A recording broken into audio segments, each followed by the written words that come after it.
جس پر فاطمہ مسکراتے ہوئے کہتی ہے ہم ایک ہی خون ہے، تو عادل مسکراتے ہوئے کہتا ہے شاباش۔ تبھی وہاں اس میں آتی ہے اور کہتی ہے میں بات کرنا چاہتی ہوں، تو عادل اسے لے کر دوسری جگہ جاتا ہے اور کہتا ہے بات کرو، مجھے اور بھی بہت سے کام ہیں۔ اس میں عادل سے اکیلے میں بات کرتی ہے اور بتاتی ہے کہ شیرف نے فیصلہ کرنے کا حق مجھے دے دیا ہے کہ ایلینی کو سمندر میں پھینکنے والے کو کچاری کے حوالے کرنا ہے یا نہیں۔ تو عادل طنز کرتے ہوئے کہتا ہے کہ شیرف نے اصل میں گناہ کا بوجھ تمہارے کندھوں پر ڈال دیا ہے۔ پھر وہ پوچھتا ہے کیا تم اصل مجرم کا نام بتاؤ گی؟ تو اس میں شرط رکھتے ہوئے کہتی ہے پہلے وعدہ کرو کہ تم اسے کوئی نقصان نہیں پہنچاؤ گے، مگر عادل کہہ دیتا ہے کہ میں اپنے دشمن کو کبھی بھی سزا دیے بغیر نہیں چھوڑتا۔ تو اس میں کہتی ہے اگر سزا دینی ہے تو مجھے دو اور اس مینشن کو گرا دو جہاں میں نے اپنی ساری تکلیفیں دفن کی ہیں۔ عادل اسے دیکھتے ہوئے پوچھتا ہے تم کب سے اتنا درد برداشت کرنے لگی ہو؟ اس میں کو پرانا خیال آتا ہے۔ اس میں اسے کہتی ہے تمہیں یاد ہے جس دن ہم ملے تھے تو میں نے کہا تھا اگر میں تم سے محبت کروں تو خدا مجھ پر لعنت کرے؟ عادل کہتا ہے ہاں۔ عادل اس میں سے کہتا ہے جس دن ہم پہلی بار اس گھر میں آئے تھے ہم نے اس زندگی کے لیے دعا مانگی تھی جسے ہم نے ایک دوسرے پر حرام کر دیا تھا، لیکن وہ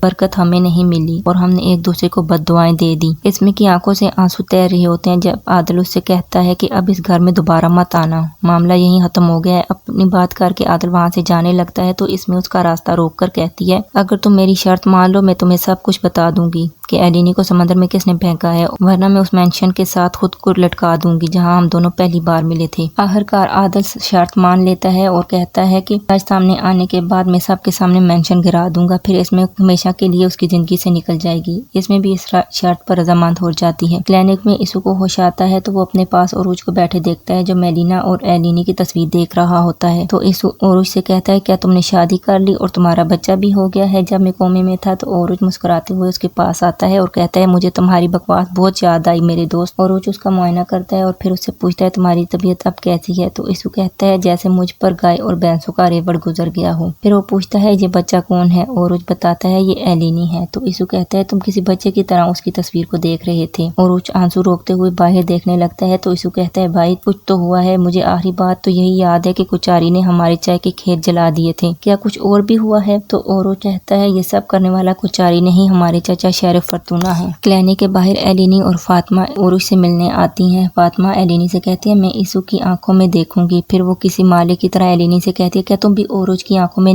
دیکھو گی؟ ایلینی کہتی ہے اس کا کیا مطلب؟ فاطمہ روب ڈالتے ہوئے کہتی ہے میں قسم کھاتی ہوں اگر تم نے ایسا کچھ کیا تو میں عروج کی آنکھیں نکال دوں گی۔ ایلینی کہتی ہے پہلی بات اگر میں عروج پر نظر رکھوں تو تم اس کی آنکھیں کیوں نکالو گی، اور دوسری بات وہ آدمی منگنی شدہ ہے اور میں کسی منگنی شدہ آدمی پر نظر کیوں رکھوں گی؟ فاطمہ رو کر کہتی ہے منگنی شدہ؟ ایلینی بھی کہتی ہے ہاں منگنی شدہ۔ عروج کلینک میں یہاں اسو کو سب کچھ بتا رہا ہوتا ہے۔ اسو کہتا ہے کیا ہمارے چچا نے اعتراف کیا کہ اس نے ایلینی کو بیچا تھا؟ وہ کہتا ہے تمہیں چچا پر شک تھا کہ اس نے ایلینی کو مارنے کی کوشش کی تو تم گئے اور کچاری سے معاہدہ کر لیا، تم نے سارے گاؤں والوں کا پیسہ اسے دے دیا۔ پھر اسو سنبھلتے ہوئے کہتا ہے تم نے یہ سب ایلینی کی وجہ سے کیا اور اب پورا خاندان تم سے ناراض ہے۔ عروج کہتا ہے یہاں تک کہ میری ماں نے بھی مجھے آگ کر دیا ہے۔ اسو کہتا ہے تم نے یہ سب ایک یونانی لڑکی کے لیے کیا ہے، کیا اس کی اتنی قیمت ہے؟ تو عروج کہتا ہے میں نہیں جانتا یہ اس کی قیمت ہے یا نہیں، لیکن میرا ضمیر صاف ہے، بس اتنا ہی۔ پھر عروج اسو سے کہتا ہے سب کچھ بھول جاؤ اور مجھے بتاؤ اسو فرتونہ کیا میں اب بھی تمہارا بھائی ہوں یا نہیں؟ اسو عروج کو دیکھ رہا ہوتا ہے مگر جواب نہیں دیتا۔ تبھی کمرے میں ایلینی آتی ہے تو اسو اس سے کہتا ہے تم نے اپنے مریض کو کیوں چھوڑا ڈاکٹر؟ ایلینی خوشی سے کہتی ہے تم ہوش میں آ کے مجھے خوشی ہوئی، اور عروج کے گلے سے اسٹیتھوسکوپ لے کر اس کا معائنہ کرنے لگتی ہے۔ پھر عروج سے پوچھتی ہے ڈاکٹر؟ ایلینی اسو کی چیسٹ ٹیوب دیکھتی ہے مگر وہ نہیں ہوتی۔ عروج سے حیرت سے پوچھتی ہے ڈاکٹر کیا تم نے چیسٹ ٹیوب نکال دی ہے؟ اور ٹانکے کتنے صاف لگائے ہیں تم نے، بالکل میری ماں کے سٹائل میں۔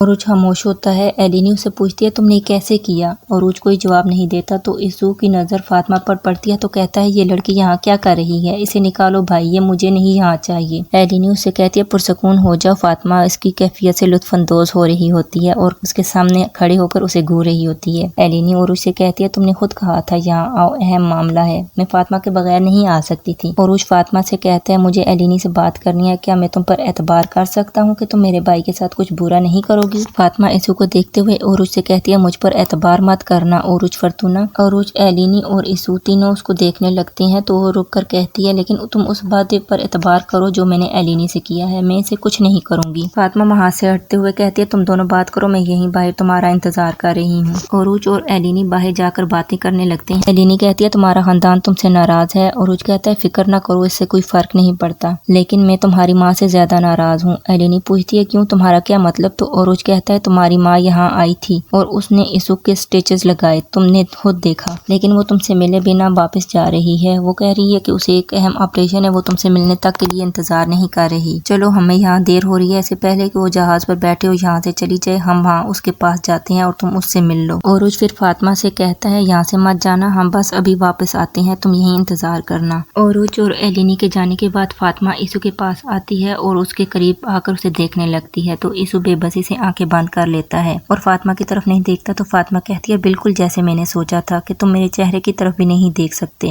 عیسو آنکھیں کھول کر کہتا ہے مجھے معاف کر دو، میں اپنی ماں کے خلاف نہیں جا سکتا تھا، میں نے غلطی کی۔ فاطمہ کے لیے اس کا یہ رویہ حیران کر دینے والا ہوتا ہے کہ عیسو نے اس فاطمہ سے معافی مانگی۔ فاطمہ کو اس کی توقع نہیں ہوتی، وہ اس کے پاس سے ہٹ جاتی ہے۔ دوسری طرف فرتونہ ہاؤس میں اسمے کی ماں اور بہنوں کو فیصلے کے انتظار میں گھر میں ہی روکا جاتا ہے۔ میری خانم شرف سے کہتی ہے سیف جان کو کچاری کے حوالے کرو اور اپنا پیسہ لو، جس پر شکریہ کہتی ہے اگر تم میری بیٹی کو اس کچاری کے حوالے کرو گے تو میں قسم کھاتی ہوں کہ میں کچاری کو سب کچھ بتا دوں گی کہ اسمے نے اس کے بچے کو جنم دیا تھا، لیکن شرف فرتونہ نے اس سے شادی کر لی اور بچہ پیدا ہوتے ہی مر گیا اور انہوں نے تم سے یہ بات چھپائی، تو پھر تم جانتے ہو وہ کیا کرے گا۔ باہر دروازے پر سیف جان ماں کی یہ بات سن لیتی ہے اور وہ ایمن کے پاس جا کر اسے بتاتی ہے کہ اسمے نے عادل کچاری کے بچے کو جنم دیا تھا۔ ایمن اور سیف جان دونوں حیران ہوتی ہیں۔ یہاں اسمے اور عادل ووڈن ہٹ آتے ہیں۔ اسمے کی آنکھوں میں آنسو تیر رہے ہوتے ہیں، وہ اس جگہ کو دیکھتی ہے اور اسے پرانا خیال آتا ہے۔ عادل لڑکوں سے کہتا ہے کہ فرتونہ خاندان والوں کو بلا کر لاؤ اور چاکر سے کہتا ہے کہ تم ایلینی کا سامان اکٹھا کر کے